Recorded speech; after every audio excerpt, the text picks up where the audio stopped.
The next generation of political leader in Europe is clear for all to see. It has energy, speaks a language everyone can understand. It connects with an electorate which feels neglected by today's elite. It has strategic patience. It plans for the election after next. It's also clear about what it thinks. It believes that Western civilization is threatened by Islam and that native populations are threatened by migrants. It subscribes to the clash of civilizations and the great replacement theory, and it's vociferously, if not physically, pro-Israel. It talks about protecting a Judeo-Christian civilization, which is an historical nonsense because in the great periods of European anti-Semitism, Christians were the persecutors of the Jews. But that doesn't stop the Israeli Prime Minister Benjamin Netanyahu trying to argue on French television that his invasion of Gaza was like the D-Day landings in Normandy. Netanyahu said in French, "Our victory is your victory. It's the victory of Judeo-Christian civilization over barbarism. It's the victory of France. If we win here, you win here." This is much more than just political expediency. Israel has been cultivating links with the European far right, which go well beyond a reaction to the success of those groups in the recent European elections. It has links with Jordan Bardella, the poster boy of the National Rally in France, Geert Wilders of the Netherlands Party for Freedom. Netanyahu welcomes Santiago Abascal, leader of Spain's far-right Vox party, on a visit in May. It even welcomes the far-right Alternative for Germany, which has a long track record of neo-Nazi affiliations and scares the hell out of Germany's Jewish population. It's a grave mistake to view all of this as mere political opportunism. It's true that Israel saw the European elections as payback time for Spain, Ireland, Norway and Slovenia recognizing a Palestinian state. But anyone who thinks that these expressions of support by the far right for Israel are merely rhetorical should look at what is happening. First of all, this is a golden opportunity to plant informers in the highest levels of future governments in Europe. In the Netherlands, Wilders' ally Gideon Makusova had his candidacy to become the Netherlands' new Minister of Migration and Asylum revoked after concerns about the connections of the Israeli-born man with Mossad. But most of the time, Israel does not even need plants. Serbia's arms exports to Israel have spiraled since the Gaza offensive began. The Balkan Investigative Reporting Network and Haaretz identified 6 Israeli military flights from Belgrade to Beersheba since October last year, carrying almost $17 million worth of arms.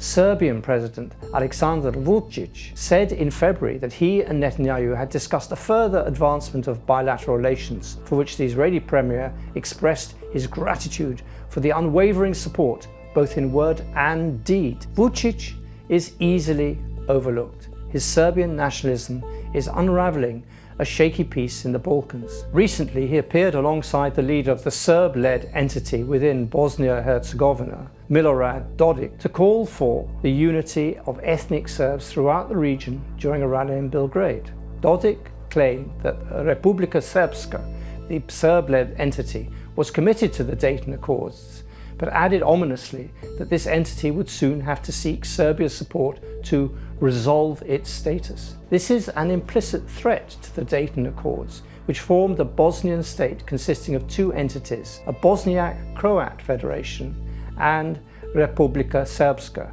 held together by string, a weak central government.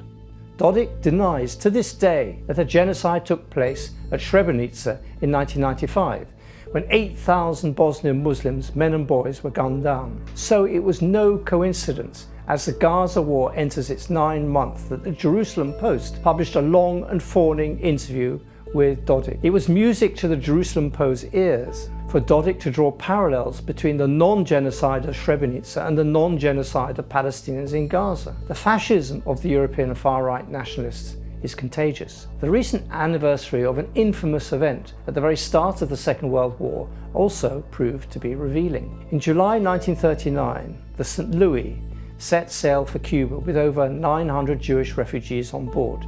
It was rebuffed by the US and Canada. When the ship returned to Europe, Adolf Hitler ranted on the radio that it was not only the Nazis who hated Jews.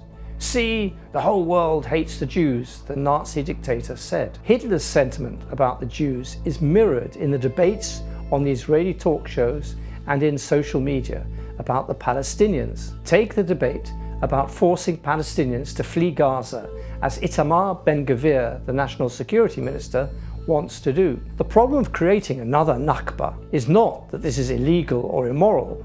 It is that no one else wants them either. Hitler is unbelievably turning up in these debates as a role model. Moshe Feiglin, a former Likud member of parliament, invoked the Nazi dictator when he said last week on a television panel, as Hitler said, "I cannot live if one Jew is left. We cannot live if there is one Islamo-Nazi remains in Gaza." This is fascism, pure and simple. And this is why Europe's fascists are so readily accepted as soulmates in Israel. This goes beyond a marriage of convenience.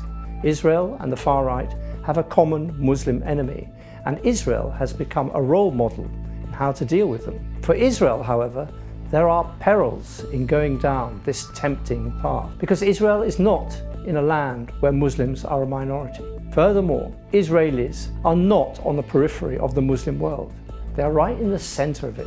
And this is not 1948 all over again, at least not for the Palestinians. If an apartheid, supremacist Israeli state adopts fascism as its ideology in an attempt to find the final solution in its conflict with the Palestinians, it will face an existential moment sooner than it thinks. No greater threat to the existence of a Jewish state in the Middle East is posed than by the actions of its leaders today. And no greater threat to Jews around the world exists now from fascists coming back to power in Europe.